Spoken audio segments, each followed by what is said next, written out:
If you could tell, but for this review, you may have thought that someone put out a cigarette or put some dip into the bottle.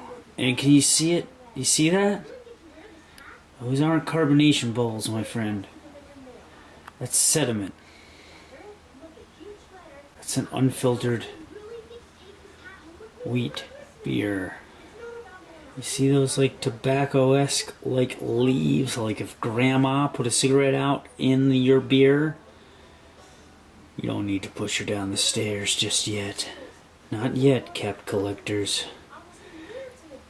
Pretty blah, sorry.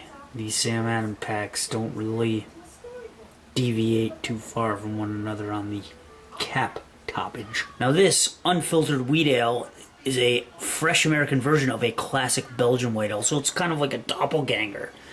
It's not really a Belgian ale, it's an American take on a Belgian white ale, so it's not, you know, I guess it's like a remake, like a movie remake, right? Like Gus Van Sant doing Psycho. An intricate blend of unusual spices creates its distinctive and refreshing taste. White ale is unfiltered and displays a beautiful cloudy haze with a fine sediment at the bottom of the bottle. Cheers, open this up. I don't see any smoke. So maybe...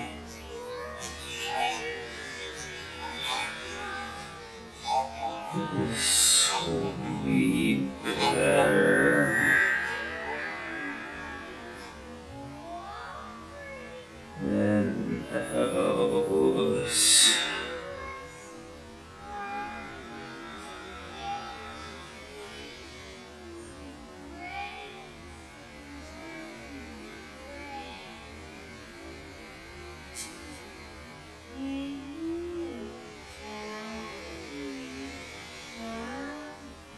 Ooh.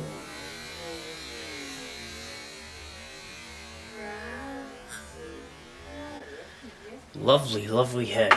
Now I poured this one out a lot more aggressively than my last beer that I reviewed, which was the chocolate bock. And this definitely has like a blue moonish. Nah, it's better than a blue moonish. This looks like a real Belgian ale, white ale, like a well, is it Belgian? I don't know, like a Hoegaarden. Look at that, it's beautiful. It's like a multicolored beer. Very, very nice, hazy. You can see the sediment in it dispersed throughout. Don't know if you can, but it's really retaining this head even though it's in this glass. And it looks like a nice creamy, creamy head.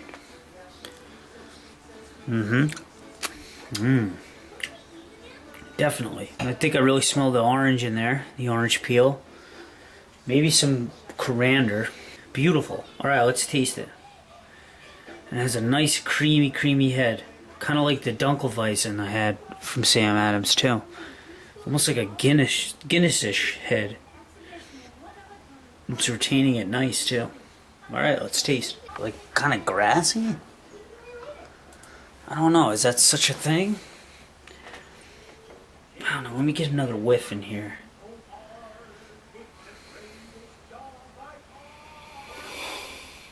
Definitely kind of has like a like not quite of like a juicy smell as like a Blue Moon or a Shock Top. This is probably a more authentic take on a Belgian white ale. I kind of feel like that the Shock Top or the Blue Moon really juiced it up and sweetened it up for American palates. But this has a lot milder orange taste to it. But that's really all I'm detecting, really. I don't know, maybe if this warms up a little more, we'll get something more out of it, but it's very smooth. It's kind of watery too. But it's real smooth.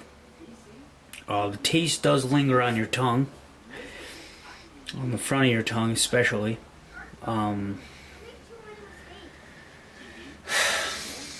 I can't really tell what hops there are in here, really. It's not a bad beer. I say get the winter pack. All right, this is part of beer number 2 that I've tried in the Winter Classic pack, and I just so far I recommend getting it. It's about $15, and you're gonna get 6 different beers, 2 of each, and it's probably worth it. You know, it's like good entry-level craft beers from what I'm understanding, and that's good for me because I'm just starting out here and I'm easing my way into these beers. This isn't bad. It's not great, but it's not bad. It kind of has a spicy smell too. I don't know if it's clove or what.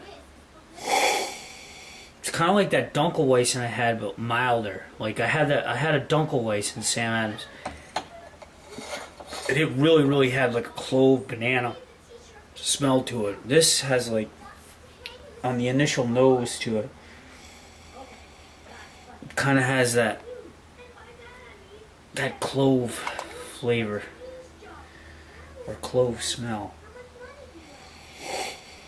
but I don't want to say it has a banana smell once you inhale deeper.